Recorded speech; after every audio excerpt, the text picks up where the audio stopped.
De kat heeft honger. De kat heeft honger.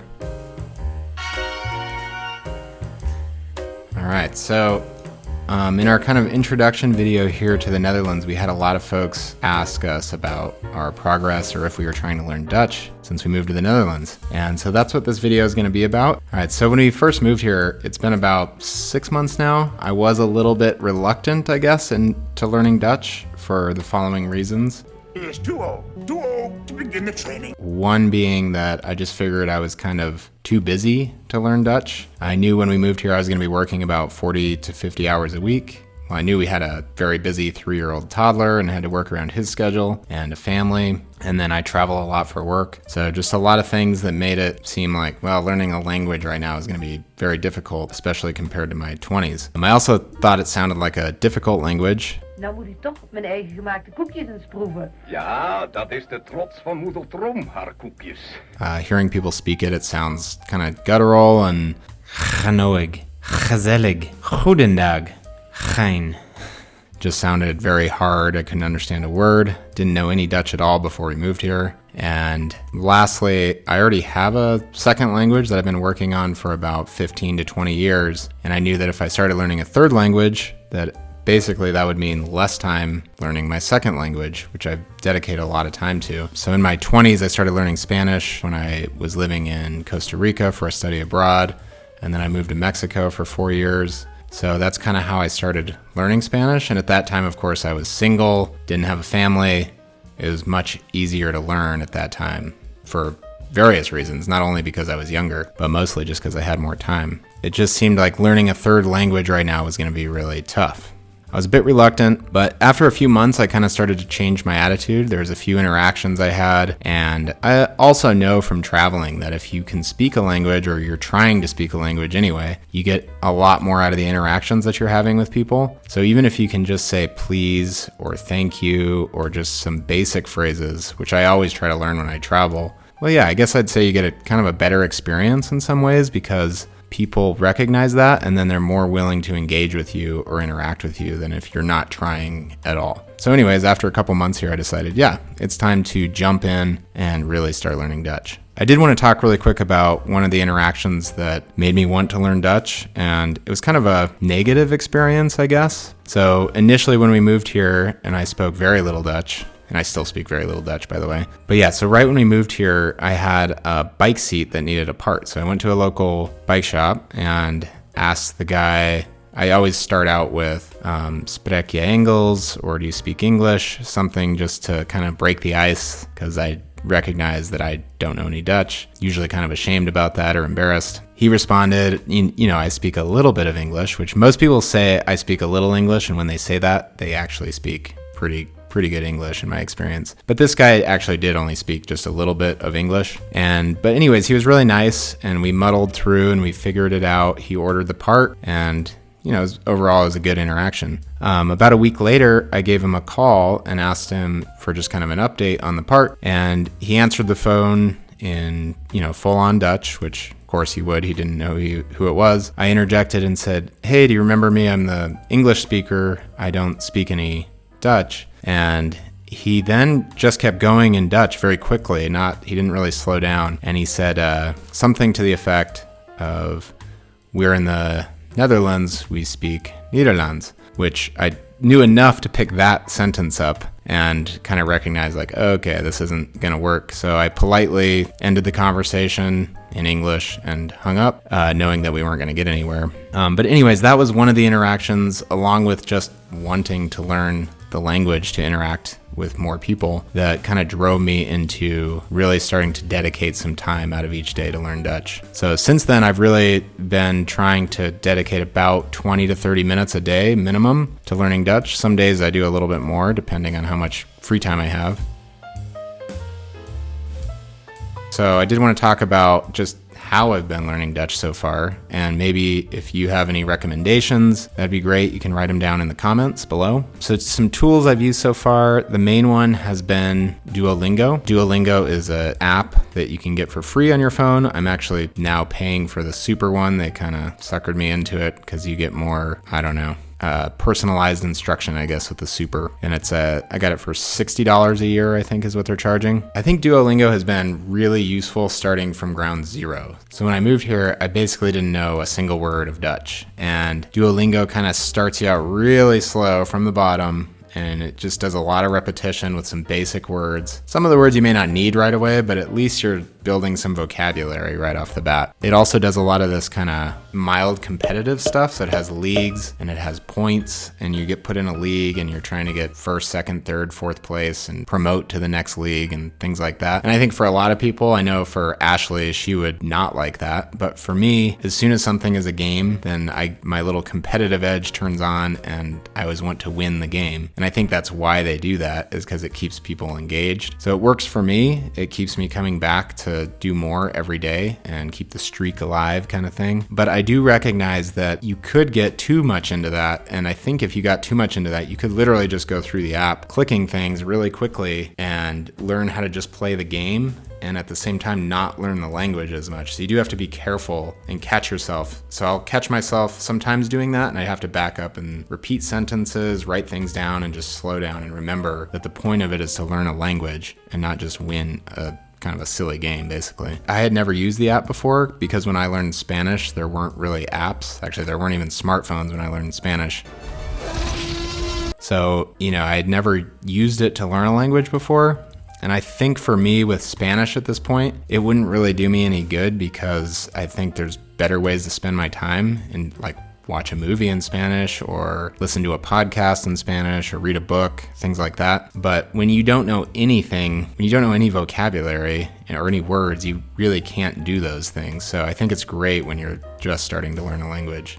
Another little tool that we've used is this little Lonely Planet travel guide right here. It's just been helpful to have some phrases when we're going out and around, and then you can look something up and just try that phrase and kind of play around with it and see how it works. And then hopefully people will give you feedback and correct your pronunciation and things like that. So that's been I think those are great for traveling just about anywhere. Another tool that I've used quite a bit is YouTube. YouTube is great for learning things. This channel right here, Dutchies to Be, Learn Dutch with Kim. It's a little bit advanced. When I first got onto it, a lot of her videos, she's speaking in Dutch. She's speaking slowly. Niet en geen. Het makkelijkst, makkelijk. Het beste is om te beginnen met geen. But when you don't know any Dutch at all, you can't understand somebody speaking in Dutch. So I went back to some of her earlier videos, and she does have a few videos where she explains things in English. I think this channel will be more and more useful as I progress into kind of an intermediate or beginner intermediate range. I think then this channels like this will be really useful. Another channel or podcast is this Learn Dutch with DutchPod101.com. And they have YouTube videos and they have a podcast as well. This has a lot more stuff that's tailored to super beginners, really, really basic stuff. Just kind of basic interactions like, what's your name? Where are you from? Hallo, ik heet Marleen. Leuk je te ontmoeten. Hi, I'm Marleen. Nice to meet you. Things like that, where you can listen to their conversations and it kind of helps listen to real people talking instead of just a language app. So that's also been pretty helpful starting out. One other thing that we've been doing, Andreas and I have been watching a few kids shows in Dutch. The one we watched the most is Berman and Berman, which I think translates to neighbor and neighbor. And it's kind of funny because our neighbor turned us on or showed us the show. But it's a really fun kids show. I actually enjoy watching it. Even if you don't understand it, it's actually really fun. It's these two handymen that are kind of goofy, and they find these problems that they want to fix, but they fix them in the most kind of crazy way you can think of. Boormachientje. Nou. Huh? Oh. Het zijn sterke vier. Zo, hebbes. Nou, ga er maar in. Yep. Oh! Ah. One of them just kind of grunts. He doesn't seem to even really speak Dutch. And then the other one, it is hard to understand because he's kind of speaking in just kind of a weird, comedic tone. So I only pick up bits and pieces, just words here and there. There's this other show here called Nofje? Nofje, I think. That's how you pronounce it. And it's about this little girl who lives with her mom and dad. And it's also really good for toddlers and definitely better for language building. And Andreas likes it. Zo heet de poes. Dat is wel zo makkelijk.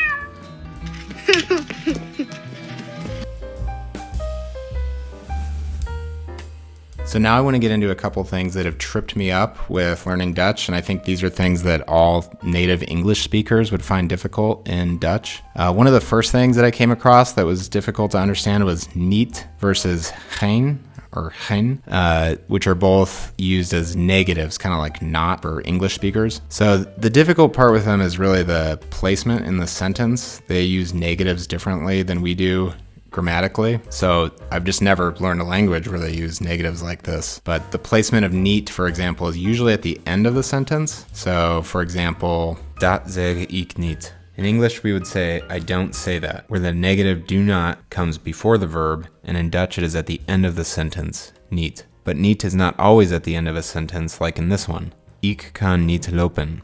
And then there's also geen, like in this one, ik heb geen tas. I don't have a bag in English. I'm not a language expert by any means, but basically, geen negates indefinite nouns while niet is used to negate everything else. So I'm not going to go any deeper here, but just wanted to show that this can be difficult for English speakers. All right, so another difficult thing is pronouns and pronoun placement for English speakers. So for example, you.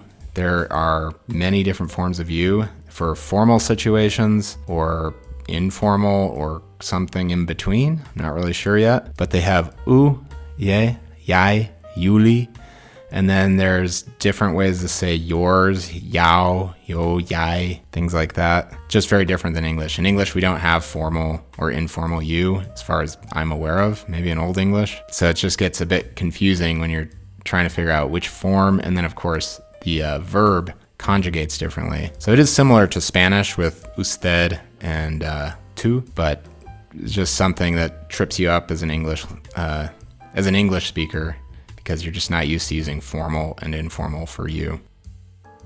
Something else that is pretty tricky that I thought was tricky right off the bat was alstublieft or alsjeblieft. And for an English speaker, initially you think this word just means please because that's how we would use it. But they end up using alstublieft in all kinds of other ways. So usually they'll use it kind of at the end of an interaction. They'll say kind of here you are, and they'll use alstublieft. So it's just kind of this polite word, but the placement of it and how they use it is just in a way that we don't really have a word for how they use it.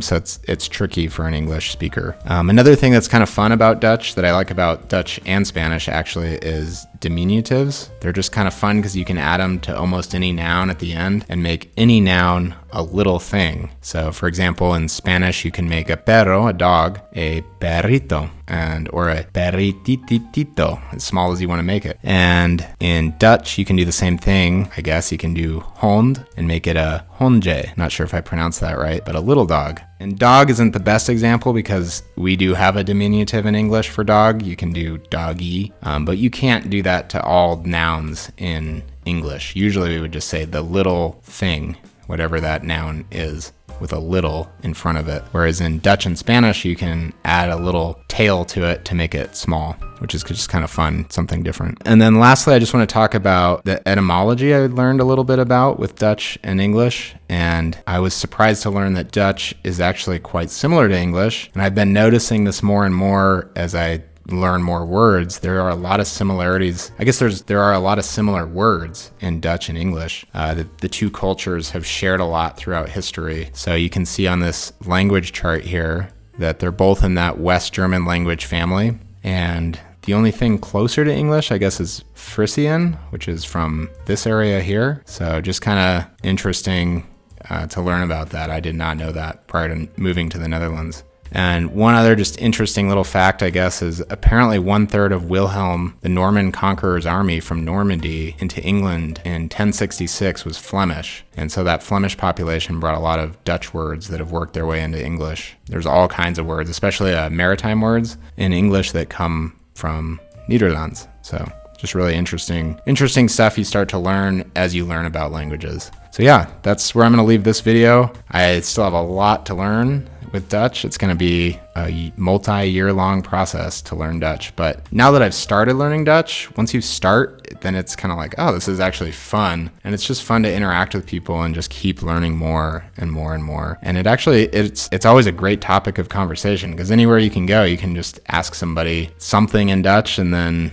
kind of play with that and figure it out and have them give you feedback. And yeah, it's just a fun way to experience a new place. If you have any comments or ways that you think would be great to learn Dutch, please leave those in the comments. And don't forget to like and subscribe. Dankjewel. Alsjeblieft.